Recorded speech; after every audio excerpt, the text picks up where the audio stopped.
Au steward, alors nous nous occupons de la partie cours professionnelle. Comme M. Dany l'a dit tout à l'heure, lui c'est les cours connaissances aéronautiques, les avions, etc.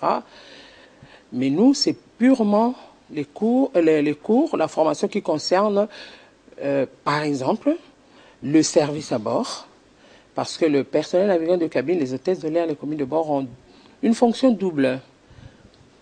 Le service à bord, c'est-à-dire l'accueil des passagers, les repas à bord, le confort, veiller au confort des passagers, mais surtout la partie la plus importante dans leur fonction, c'est la sécurité, sauvetage. Nous allons voir tout à l'heure, on voit un dispositif à côté là, il y a même un mannequin là, je crois pour apprendre. Vous allez faire des démonstrations tout à l'heure aussi. Comme vous voulez, mais dans ce qui concerne la sécurité sauvetage, ici, évidemment, vous avez vu, ça, ce sont les matériels didactiques qui reprennent exactement les matériels qu'on a à bord, qui ont trait à la sécurité.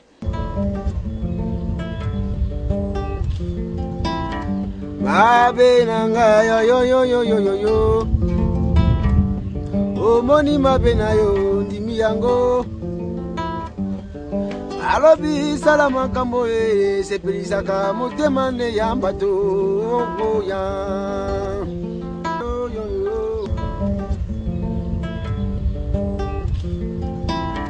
mabe nanga yo omoni mabe na yo ndimi yango.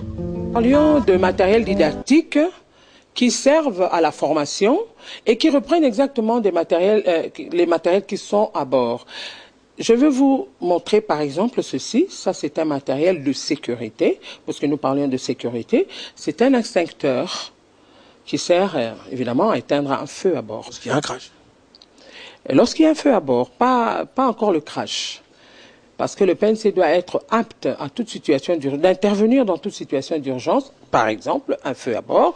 Donc pendant la formation, on leur apprend comment localiser un feu et puis comment utiliser le matériel de sécurité. Par exemple, celui-ci, c'est ce qu'on appelle un extincteur à long, ou BCF, et qui éteint le feu de tout type. Parce qu'il y a plusieurs types ou classes de feu, mais celui-là, c'est un matériel adéquat pour éteindre tous les types de feux. Donc pendant la formation, les PNC doivent reconnaître d'abord l'extincteur, parce qu'il y en a de plusieurs sortes, et puis savoir comment l'utiliser. Vous l'avez compris, il y a tout ici pour la sécurité, pour apprendre la sécurité dans les avions, pour vous qui allez apprendre justement ce métier d'hôtesse de l'air, de PNC. Madame Bernadette Nkieri, nous qui avons l'habitude de prendre les avions, très souvent on remarque qu'il y a, je sais pas, c'est un téléphone? Bon, ceci c'est un panneau PNC. Il contient le système de communication, par exemple. C'est pas exactement le téléphone, c'est l'interphone intérieur. Vous qui avez l'habitude de prendre les avions, vous entendez souvent, on vous fait les annonces, comment attacher votre ceinture. On utilise ce qu'on appelle le public adresse. Ceci, par exemple, c'est en même temps interphone et public adresse. Et vous avez sur notre panneau, vous avez plusieurs boutons qui servent pour l'éclairage de la cabine et pour le système de communication entre les différents personnel navigant de cabine. On peut être au bout de l'avion, l'autre PNC peut être à l'autre bout, mais ils doivent communiquer, surtout en ce qui concerne la sécurité aussi, parce qu'ils doivent communiquer lorsque quelqu'un s'aperçoit qu'il y a une circonstance qui peut être dangereuse. Ils doivent être prêts toujours à communiquer les uns les autres, parce que marcher pour aller d'un point à l'autre, ça peut prendre du temps, mais tandis qu'utiliser l'interphone ou bien le public adresse, ça élimine la perte de temps. Alors, puisque vous parlez de la sécurité dans l'avion, vous parlez de la sécurité des passagers aussi. Curieusement, il y a un monsieur qui ressemble à un Asiatique qui est là, qui vous pouvez le prendre aussi. Hein.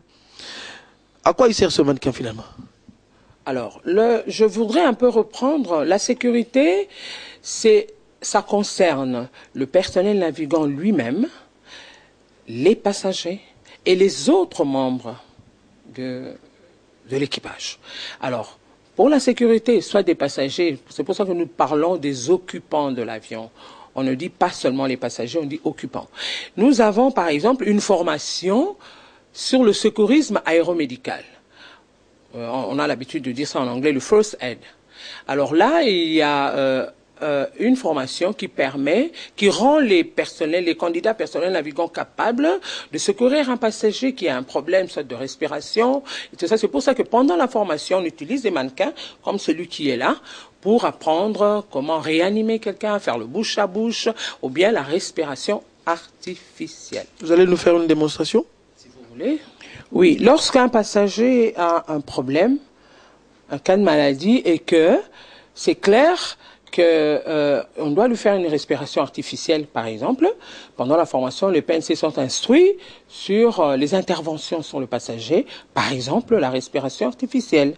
Alors, si la personne est assise, attachée, il faut commencer par détacher la ceinture de sécurité et coucher la personne par terre. C'est ce que nous allons faire maintenant.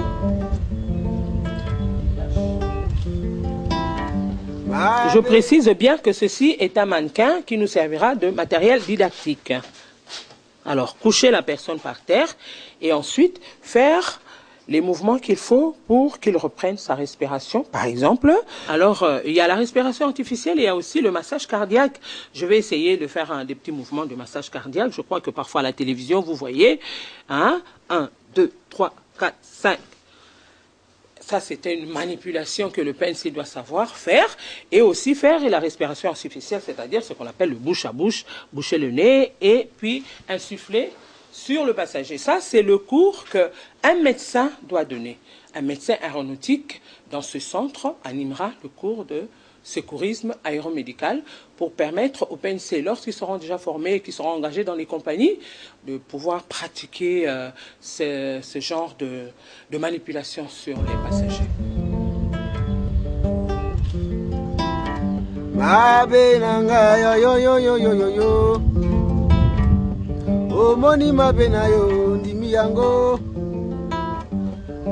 Alobi salama kambo sepelisaka motema ne yamba to ya.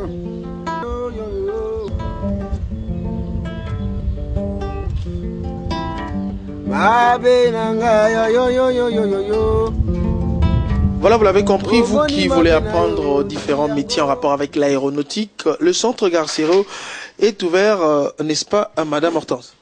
Oui, le centre Garcero est déjà opérationnel. C'est-à-dire qu'il y a le secrétariat qui est en permanence ouvert et ils peuvent passer au secrétariat pour prendre des informations.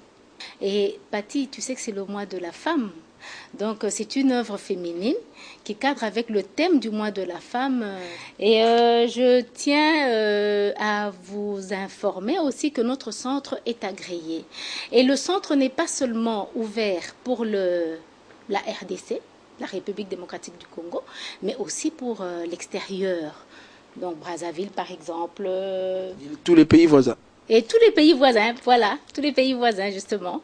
Nous profitons par la même occasion remercier Madame le commandant de l'aéroport de Ndolo, Madame Omanga, qui nous a facilité l'implantation de ce centre ici à l'aéroport de Ndolo. Et surtout, que nous avons le souci de bien former et notre devise, c'est la volonté de mieux former. C'est la fin donc de ce magazine Télé 50 chez vous. Nous étions ici au centre Garcero à l'aéroport de Ndolo. Télé 50 sera prochainement chez vous. Restez sur votre chaîne pour vous informer. À très bientôt.